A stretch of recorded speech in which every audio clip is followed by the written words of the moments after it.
अगर आपने मेरा चैनल सब्सक्राइब नहीं किया है तो जल्दी से चैनल सब्सक्राइब कर देता है। गार्डनिंग से जो भी रिलेटिव वीडियो रहेगा आपको देता रहूँगा टाइम टू टाइम पे। तो देखिए आज हम आम के बारे में पूरा का A to Z जानकारी देने वाला हूँ, क्योंकि बहुत लोगों का बहुत सी ज़्यादा शिकायत रहता है आम के पौधे जब आप गमले में लगाते हैं, छत पे लगाते हैं, गार्डन में लगाते हैं। तो पूरा का पूरा इस वीडियो में आपका कन्फ्यूजन दूर कर दूंगा। तो आप शुरू से लेकर लास्ट तक वीडियो को देखिएगा। हो सकता है आपका वीडियो का लेंथ थोड़ा बड़ा हो जाए, क्योंकि पूरा जानकारी देने के लिए तो बहुत लोगों का बहुत ही ज़्यादा हर तरह का शिकायत होता रहता है आम के पौधे के लिए कि आम के पौधे में कौन सा खाद दे, आम का पौधे का ग्रोथ कैसे बढ़ाए, आम का पौधे में कौन सा मिट्टी का यूज करे या गमले का यूज करे, कौन सा पॉट यूज करे, कैसा मिट्टी बनाए, कौन सा खाद दे, हमारे आम का पौधा मर क्यों जाता है या आम में ग्रोथ अचानक रुक क्यों जाता है। तो पूरा का पूरा आपको जानकारी इस वीडियो में मिलने वाला है। तो आप शुरू से लेकर लास्ट तक वीडियो तक देखते रहिएगा। और वीडियो अगर पसंद आ जाएगा तो प्लीज़ चैनल को सब्सक्राइब भी कर दीजिएगा। तो सबसे पहले हम बात करते हैं आम का पौधे के लिए। तो आम का पौधा हम किस में लगाए, गमले में या कौन सा गमले में लगाए, मिट्टी का गमले या प्लास्टिक का गमले या ग्रो बैग, या किस चीज़ में हम लगाए जिसमें हमें बहुत ही अच्छा रिजल्ट मिले। तो देखिए आम का पौधा या कोई भी फ्रूट प्लांट लगाने के लिए तो सबसे अच्छा जो पॉट होता है, जिसको आप गमले बोल सकते हो, वो मिट्टी का ही गमला होता है। मिट्टी का गमला जितना भी फ्रूट प्लांट है या जो फूल हो, सबके लिए पौधे के लिए जो आप गमला जो होता है उसमें से मिट्टी का गमला सबसे बेस्ट होता है। इसमें कोई शक नहीं है, कुछ भी ऐसा डाउट नहीं है कि आप बोल सकते हैं मिट्टी का गमला ख़राब होता है।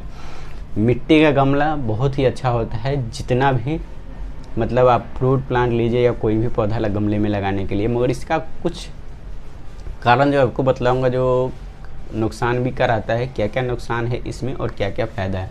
तो फ़ायदा इसमें सबसे पहले ये होता है कि अगर आप मिट्टी के गमले में आपका रिजल्ट बहुत ही अच्छा आता है, बहुत ही अच्छा, मतलब प्लांट जो मरने के चांसेस रहता है बहुत ही कम हो जाता है और अच्छा ग्रोथ भी इसमें होता है, फ्रूट भी इसमें अच्छा सेट होता है। और नुकसान इसमें देखा जाए तो सबसे पहला इसमें यही नुकसान होता है कि जो मिट्टी का जो पॉट होता है अगर आपका अगल बगल में मिलता नहीं, अगर आप दूर से लाते हैं तो आप कितना भी आप केयर करके लाएंगे फिर भी एक दो गमला उसमें से फूट भी जाएगा। और इसका जो प्राइस है मिट्टी के गमले का या ग्रो बैग या पॉट के हिसाब से बहुत ही महंगा होता है। मतलब आप देखेंगे तो मिनिमम आपका 12x12 का अगर आप मिट्टी का गमला लेते हैं तो मिनिमम आपका 250 से 250 150 ऐसा इसका प्राइस है और बहुत ही महंगा पड़ता है। अगर आप इसको लंबे मतलब आप लंबा जगह से इसको लाते हैं तो अचानक फूट भी सकता है और टूट भी सकता है। दूसरा कारण रहता है जो अब हमारे जो ग्रो बैग है या प्लास्टिक का जो पॉट होता है वो मतलब बहुत ही हल्का होता है। मिट्टी के गमले के लिए बहुत ही हल्का होता है, उसमें मिट्टी भी ज़्यादा आता है। मगर जो हमारे मिट्टी का जो गमला होता है उसमें मिट्टी बहुत ही कम आता है। मतलब 12x12 का मिट्टी का गमला लेते हैं तो उसमें जो आपका मिट्टी मिनिमम आपका 5 से 6 से 7 किलो ही तक मिट्टी आएगा, इससे ज़्यादा मिट्टी आता नहीं है और इसका वज़न बहुत ही ज़्यादा हो जाता है। पर वही आप प्लास्टिक का ग्रो बैग का आप यूज़ करेंगे तो उसमें मिट्टी बहुत ही ज़्यादा आता है। अगर आप 12x12 इंच का ग्रो बैग का यूज़ करते तो उसमें मिनिमम आपका 20 से 25-30 किलो तक इसमें मिट्टी आ जाता है। मगर वही इसमें आपका 6 से 7 किलो तक ही मिट्टी आता है, जिसमें आपका इसका ग्रोथ तो होता है मगर मिट्टी कम होने के कारण, स्पेस कम होने के कारण पौधा जो होता है वो अच्छी तरह से ग्रोथ नहीं कर पाता। ये भी इसमें प्रॉब्लम होता है। अब मिट्टी के गमले अगर आप बड़ा यूज करते हैं तो आपको बहुत ही महंगा भी पड़ेगा और बहुत ही महंगा के कारण आपका वज़न भी ज़्यादा हो जाता है। तो अगर आप छत पे गार्डनिंग करते हैं, आपको बहुत ही ज़्यादा प्लांट लगाए हुए, तो उसमें मिट्टी के गमले होने के कारण एक ख़ास बात यही रहता है कि उसमें आपका जो होता है वो वज़न मतलब मिट्टी से ज़्यादा गमले का ही वज़न ज़्यादा पड़ जाता है। यही इसका सबसे थोड़ा बड़ा नेगेटिव है। माँ की ग्रोथ के लिए, फ्रूटिंग के लिए, सब चीज़ में लिए मिट्टी का गमला सबसे बेस्ट होता है। आम में भी या बाकी चीज़ के लिए सबसे बेस्ट होता है मिट्टी का गमला। तो शुरुआती तौर पर आप आम का पौधा लगाते हैं तो आप मिट्टी के गमले में ही ट्राई कीजिए, मिट्टी का गमला सा लगाना चालू कीजिए। अगर आपका रिजल्ट या अनुभव अच्छा हो जाता है तो आप कोई प्लास्टिक या ग्रो बैग के लिए यूज करता है। मैं तो अभी के डेट में जितना भी आम का पौधा लगाया हूँ सब ग्रो बैग में ही लगाया हूँ, क्योंकि मुझे बहुत ही अच्छा 6 से 7 साल का एक्सपीरियंस है, इसीलिए मुझे अच्छा रिजल्ट आता है। अब दूसरी बात रहता है कि हम मिट्टी का जो गमला मिट्टी आम के पौधे में हम ग्रोथ कैसे बढ़ाएं। बहुत ही ज़्यादा इसका ही शिकायत होता है कि आम के पौधे में हम ग्रोथ बढ़ाने के लिए क्या करें, कौन सा खाद दें या क्या चीज़ करें। तो देखिए आम के पौधे में ग्रोथ बढ़ाने के लिए खाद तो ज़रूरी है, ये तो हर चीज़ को मालूम। मतलब पौधे के लिए तो खाद सबसे अच्छा ही होता है, चाहे पौधा हो या किसी चीज़ के लिए हो, मगर खाद तो उसका बहुत ही ज़रूरी होता है। तो खाद तो देना ही चाहिए, अगर खाद देने के बाद भी आपका ग्रोथ रुकता है तो उसका बहुत ही ज़्यादा कारण है। देखिए, आप बहुत सारे चैनल पे देखे होंगे, यूट्यूब पे, जो आपको बहुत तरह के चीज़ भी दिखाते हैं कि कौन सा खाद डालें, क्या खाद देते हैं। तो सारा का सारा जो गलती होता है और पूरी तरह से आपका अच्छा इन्फॉर्मेशन नहीं मिलता है। देखिए, आम के पौधे का ग्रोथ के लिए साल में 2 से 3 ही बार इसमें जो होता है नया ब्रांचेस निकलता है। ये मौसम सबसे बेस्ट होता है आम के पौधे का। जो मौसम क्लाइमेट होता है वो आपको अच्छा रहेगा तो आपका ग्रोथ काफ़ी कम समय में काफ़ी ज़्यादा बड़ा हो जाएगा। मगर अगर मौसम ख़राब है तो इसमें जो ग्रोथ होगा वो थोड़ा स्लो हो जाएगा। मतलब आप मान लीजिए इसमें 2 टाइम मार्च के समय में इसमें नया फुटाव आता है और दूसरा होता है जो बारिश के समय में फुटाव होता है। यही 2 समय में इसमें फुटाव होता है। बहुत लोग सोचते हैं कि हम ज़्यादा खाद दे देंगे या ज़्यादा खाद पानी दे देंगे तो इसमें आपको हमें जल्दी ग्रोथ होगा, जल्दी बड़ा होगा। तो ऐसा बिल्कुल भी नहीं है। आम का पौधा बाकी के मुकाबले थोड़ा कम होता है। जो नॉर्थ एरिया है, नॉर्थ साइड जो एरिया है, वहाँ पे जो होता है आम 2 ही बार इसमें ज़्यादा फुटाव आता है, मार्च के समय में और दूसरा बारिश के समय में। बाकी समय में अचानक अगर मौसम अच्छा रहेगा तो नया ब्रांचेस निकलता है, नहीं तो नहीं निकलता है। पर वही महाराष्ट्र गुजरात साइड में आप रहते हैं तो इसमें आपको 3 से भी 4 बार भी इसमें आपका ब्रांचेस निकल सकते हैं। मतलब उसके मुकाबले इसमें आपका जल्दी फुटाव आएगा वो आपका महाराष्ट्र साइड में और गुजरात साइड। ये सब जगह पे क्या होता है, मौसम क्लाइमेट बहुत ही अच्छा होता है, जिसके कारण क्या देखेंगे तो यहाँ पे बहुत जल्दी इसमें फुटाव आना चालू हो जाता है और आम का पौधा होता है वो जल्दी बड़ा होता है। पर वही अगर आप दूसरे जगह पे रहते हैं तो आपको काफ़ी कम मिलेगा। तो सबसे पहला यही होता है कि क्लाइमेट, अगर आम के पौधे का अच्छा मौसम, अच्छा क्लाइमेट होगा तो आपको ज़्यादा खाद, ज़्यादा पानी देने की ज़रूरत नहीं रहता है, ऑटोमेटिक ही उसमें नया ब्रांचेस निकलता है। आप अब सोचेंगे ज़्यादा खाद या ज़्यादा पानी या ज़्यादा कुछ दे दो तभी हमारे फुटाव आएगा, तो ऐसा कुछ भी नहीं है। अब बहुत लोगों का सवाल रहता है कि आम के पौधे में ऑर्गेनिक खाद या केमिकल का खाद का यूज करें। तो देखिए, मेरे हिसाब से देखा जाए तो आप दोनों का यूज कर सकते हैं, केमिकल और ऑर्गेनिक दोनों है। ऑर्गेनिक मैं भी पहले केमिकल का ही खाद का यूज करता था जिसका रिजल्ट बहुत ही अच्छा आता था, मगर ऑर्गेनिक में थोड़ा रिजल्ट कम आता है। अभी मैं 2 साल से ऑर्गेनिक की तरफ बढ़ा हूँ, 100% ऑर्गेनिक में, जिसमें बहुत ही ज़्यादा मुश्किल भी होता है और बहुत रिजल्ट केमिकल के मुकाबले कम आता है। अभी मेरा रिसर्च ही चालू है जिसके कारण मुझे बहुत ही ज़्यादा मुश्किल पड़ता है, क्योंकि 100% ऑर्गेनिक करना बहुत ही ज़्यादा मुश्किल है और बहुत ही भारी। जो लोग आपको बोलता है कि ऑर्गेनिक हम 100% करते हैं, ये देखिए इतना सारा है, तो सारा का सारा गलत रहता है। वो 100% अभी के डेट में कोई भी ऑर्गेनिक करना इतना मुश्किल, इतना ईजी नहीं है, बहुत ही ज़्यादा मुश्किल होता है। तो मेरे हिसाब से मैं बोलूँगा कि आप दोनों कीजिए, केमिकल का भी खाद यूज़ कर सकते हैं और ऑर्गेनिक दोनों का भी आप यूज़ कीजिए। मगर हो सके तो आप पेस्टिसाइड रहता है वो आप बहुत ही कम कीजिए, क्योंकि जो पेस्ट कंट्रोल होता है ना, जैसे फंगीसाइड, इंसेक्टिसाइड, इसका जितना हो सके वो आप घर पे अगर आप गार्डनिंग करते हो तो कम कीजिए, कंट्रोल कीजिए। अगर आपका जो कंट्रोल से बाहर होता है पौधे में तभी आप पेस्टिसाइड, इंसेक्टिसाइड का यूज कीजिए, बाकी आप ना के बराबर करें तो अच्छा है। खाद आप दे सकते हैं, खाद आप केमिकल आप दे सकते हैं, ऑर्गेनिक भी दे सकते हैं। अब बहुत लोगों का यही शिकायत रहता है कि आम का पौधा तो हमारा निकलता है, मगर जब नया ब्रांचेस निकलते हैं और नया ब्रांचेस निकल के वो काला होकर जल के सूख जाता है या जल जाता है या फुटाव निकलते ही वो मर जाता है। तो इसका भी बहुत ही ज़्यादा कारण है, बहुत ही एक कारण हम बतला नहीं सकते, क्योंकि इसमें फंगस के भी कारण ऐसा समस्या हो सकता है और दूसरा जो होता है, जो आप खाद बहुत ज़्यादा यूज करते हैं तो भी अब प्रॉब्लम होता है। देखिए, आम के पौधे के लिए जो सबसे बेस्ट होता है वो होता है आपका जब आपको नया फुटाव निकले तो आप शुरू में नीम ऑयल का स्प्रे कीजिए।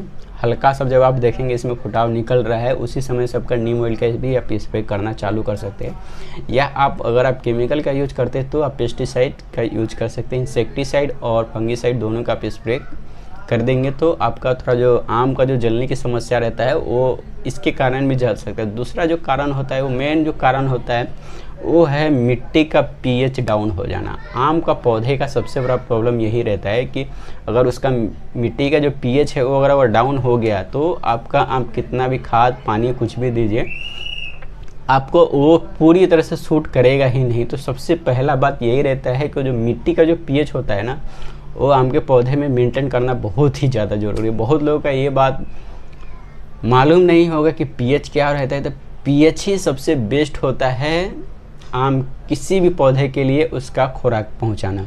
अगर मिट्टी का पीएच अच्छा रहेगा तभी पौधा जो रहता है वो अपना खुराक बराबर ले सकेगा। अगर पीएच इसका डाउन हो गया, हाई हो गया, तो आपका पौधे में आपका खाद पानी कुछ भी यूज नहीं करते, आपका जितना भी खाद पानी देंगे सब बेकार चला जाता है।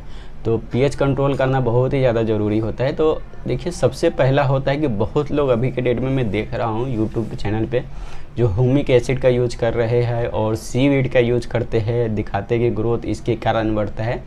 तो ये सारा का सारा झूठ है, सच में नहीं बोलूँगा। क्योंकि देखिए, ह्यूमिक एसिड और सीवीड से आपका आम के पौधे में आप सोचेंगे ग्रोथ हमारा हो जाएगा या रुक जाएगा, तो ऐसा बिल्कुल भी नहीं होता है। अब इसका मैं कारण बतलाऊंगा। जो सीवीड जो होता है ये समुद्री जो होता है, समुद्र के अंदर जो कुछ ऐसा घास जो होता है उसी से सीवीड बनाया जाता है। इसमें इतना हाई न्यूट्रिशन पाया नहीं जाता है जितना लोग दिखाते हैं। हाँ, आपको बाकी वेजिटेरियन में अच्छा काम करेगा, मगर आम के पौधे में इतना ज़्यादा इसका रिजल्ट नहीं आता है। दूसरा बात रहता है ह्यूमिक एसिड। तो ह्यूमिक एसिड आम के पौधे में यूज करना ही नहीं चाहिए। मैं आपको सही बतला दूँ तो फिर आप बोलेंगे ह्यूमिक एसिड तो बहुत ही अच्छा होता है, आम के पौधे में क्यों नहीं यूज करना चाहिए। तो ह्यूमिक एसिड अच्छा होता तो है, मगर इसका जो क्या नुकसान है आम के पौधे में मैं आपको बतलाता हूँ। सबसे पहले जब आप ह्यूमिक एसिड आम के पौधे में किसी भी में डालते हो तो मिट्टी को ढीला करता है। और आम का पौधे का जो हो रहता है उसका अगर मिट्टी आपको ढीला हो गया तो आम का पौधा अचानक ग्रोथ भी रुकेगा या मर भी सकता है, इसका कोई गारंटी नहीं। क्योंकि आम का जो पौधे का जो रहता है उसका मिट्टी बिल्कुल भी ढीला या भुरभुरी टाइप पसंद नहीं है। उसका जो मिट्टी रहता है थोड़ा सख्त पसंद है। क्योंकि आम का जो पौधा होता है वो खुद का अगर सेफ सिक्योरिट महसूस करता है तभी उसका ग्रोथ अच्छा होता है, फ्रूट सेट होता है। अगर उसका मिट्टी आपको ढीला पड़ जाता है तो आम के पौधे में ग्रोथ अचानक रुक जाता है, या उसका पीएच एकदम डाउन हो जाने के कारण रुक जाता है, और अचानक आम के पौधे का जो जड़ में जो रहता है वो फंगस लगना चालू हो जाता है और आम का पौधा सूख भी जाता है और मर भी जाता है। तो ह्यूमिक एसिड का प्रयोग आप ना करें। ह्यूमिक एसिड का प्रयोग आप आम के पौधे में जब भी करें जब आपका लगे कि आम के पौधे का जो मिट्टी एकदम बहुत ही ज़्यादा कड़क हो चुका है, तब भी आप थोड़ा मात्रा में यूज करें। बाकी आप ह्यूमिक एसिड का यूज़ नहीं करें। ह्यूमिक एसिड का या सीवीड का आप ज़्यादा यूज करेंगे तो आम का पौधा का रिजल्ट उतना अच्छा नहीं आएगा जितना आप सोचते हैं। तो हो सके बहुत ही कम करें, साल में मिनिमम एक बार दे सकते हैं, इससे ज़्यादा मैं बोलूँगा नहीं देने के लिए। वो भी आप मिट्टी चेक कीजिए, अगर मिट्टी का पीएच अगर एकदम ख़राब हुआ तो आपका आम के पौधे में एकदम नया कली आते ही आपका जल जाएगा या डाउन हो जाएगा। या दूसरी बात रहता है जब आपके आम के पौधे में मंजर आएगा, फ्रूट सेट भी हो जाएगा, फिर वो धीरे धीरे करके सारा फ्रूट भी गिर सकता है, ये कुछ गारंटी नहीं है। तो पीएच आपका मैं बतला दूँ कि जो भी पीएच होता है आम का खुराकी होता है। मान लीजिए हमारे शरीर है बहुत, अभी मैं बोलूँगा मुझे मीठा खाना बहुत पसंद है, मैं बोलूँगा कि मुझे अगर मान लीजिए आगे के डेट में हम किसी के लिए कुछ अच्छा चीज़ खिलाए, अगर वो मुझे पसंद ही नहीं है तो आप उसको कितना भी सामने रख दीजिए, कितना भी आप बोलेंगे इसमें ये चीज़ है, वो इतना न्यूट्रिशन है, कैल्शियम है, आयरन, ये चीज़ मिलता है, पर जो खाना मुझे पसंद ही नहीं वो मैं खाऊंगा ही नहीं, चाहे मेरे सामने आप कितना भी रखते। और जो खाना मुझे पसंद है उसमें भले ही न्यूट्रिशन कम होता है या न्यूट्रिशन की जो वैल्यू कम है, पर वो खाना मुझे पसंद आता है तो मैं खा सकता हूँ। ऐसा ही जो भी पौधा रहता है उसका पीएच, मिट्टी का पीएच लेवल अच्छा होना, अगर पीएच लेवल उसका अच्छा रहेगा तभी पौधे न्यूट्रिशन ले पाएगा, नहीं तो नहीं ले पाता है। अगर मान लीजिए किसी के जो खाना बनाते हैं, साग सब्जी आप जानते हैं बनाते हैं, और उसमें सबसे बड़ा प्रॉब्लम होता है कि किसी को उसमें तीखा बहुत ज़्यादा खाना पसंद होता है और किसी को होता है जो तीखा बिल्कुल भी खाना पसंद नहीं होता। आप मान लीजिए कुछ भी अच्छा स्पेशल बनाए, कोई मेहमान आया और मेहमान के लिए कुछ आप अच्छा स्पेशल बना दिए और उसमें आप बहुत ही ज़्यादा तीखा खाना बना दिए, और जब आप उसको गए परोसने के लिए, भले वो थोड़ा खाया उसको बहुत ज़्यादा तीखा लगा तो खाना खाएगा ही नहीं, कितना भी आप स्पेशल क्यों नहीं बना दें, मगर उसको ज़्यादा तीखा पसंद नहीं है तो वो नहीं खाएगा। अगर जो मेहमान को ज़्यादा तीखा पसंद है वही खाएगा, जिसको पसंद नहीं होता है वो नहीं खाएगा। या जो मान लीजिए जो मेहमान आया उसके लिए आप मान लीजिए कि उसको तीखा, मतलब इसको एक नॉर्मल जो होता है जो कम तीखा पसंद आता है और उसको आप खाना देते हैं तो मेहमान बहुत ही खुशी तरह से खाएगा भी और पेट भर के भी खाएगा। ऐसे ही होता है, किसी भी पौधे का पीएच जो होता है कंट्रोल करना बहुत ही ज़्यादा होता है। अगर किसी भी पौधे का पीएच लेवल कंट्रोल करेंगे तभी वो पौधा जो होता है आपका न्यूट्रिशन या खुराक वो ज़मीन से ले पाएगा। अगर वो ज़मीन से अच्छा खुराक ले पाएगा या न्यूट्रिशन ले पाएगा तभी उसमें अच्छा ग्रोथ मिलेगा, पौधा एकदम हरा भरा रहेगा और आपको अच्छा फ्रूटिंग भी करेगा। तो पीएच बहुत ही ज़्यादा कंट्रोल करना बहुत ज़रूरी है, क्योंकि बहुत लोगों का मैं जितना भी चैनल देखा हूँ यूट्यूब पे आम के बारे में बतलाता है वो पीएच लेवल के बारे में बिल्कुल भी बात ही नहीं करता है। वो सिर्फ ज़्यादा करके सीवीड, ह्यूमिक एसिड, एनपीके क्या क्या चीज़ का यूज़ करके दिखाता है और देखते हैं कि देखिए इसी से हमारा इतना फल आता है, मगर सारा झूठ होता है, गलत, बिल्कुल भी गलत है। तो पीएच लेवल बहुत ही अच्छा ज़रूरी होता है। अगर पीएच अगर मेंटेन है तभी आपका पौधा आपका ज़मीन से खुराक ले पाएगा, न्यूट्रिशन ले पाएगा। मिट्टी में बहुत ही ज़्यादा न्यूट्रिशन पाया जाता है, सब नया मिट्टी रहता है तो शुरुआती तौर पे आप नया मिट्टी का यूज कीजिए। नया मिट्टी में बहुत ही ज़्यादा न्यूट्रिशन मिलता है, ये मिट्टी में ही रहता है, जो जड़ के माध्यम से ले सकता है। जो आम का पौधा रहता है उसको ज़्यादा करके मिट्टी वाला ही न्यूट्रिशन पसंद आता है, उसको ज़्यादा करके खाद वाला नहीं पसंद आता है।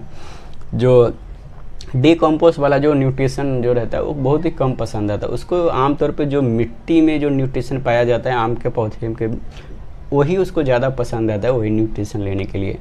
तो ये चीज़ और याद रखिए। अब बहुत लोगों का एक और बात रहता है कि आम के पौधे में या किसी भी फलदार पौधे में हम बोन मील और हॉर्न मील का यूज करें या ना करें, उसका रिजल्ट कैसा है। तो देखिए आम के पौधे या किसी के लिए पौधे या फ्रूट के लिए मैं बोलूँगा बोन मील, हॉर्न मील अच्छा फर्टिलाइज़र है, पर मैं यूज नहीं करता हूँ। इसका कुछ और भी कारण होता है। देखिए जो हॉर्न मील और बोन मील है ये दोनों का दोनों एक नॉन वेज फर्टिलाइज़र है।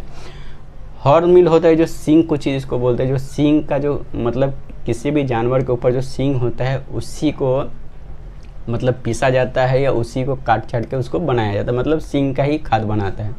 और जो बोन मील होता है वो आपको बनाया जाता है एक हड्डी का, मतलब हड्डी जो बोलते हैं किसी भी जानवर का जो हड्डी रहता है उसी को बनाया जाता है बोन मील।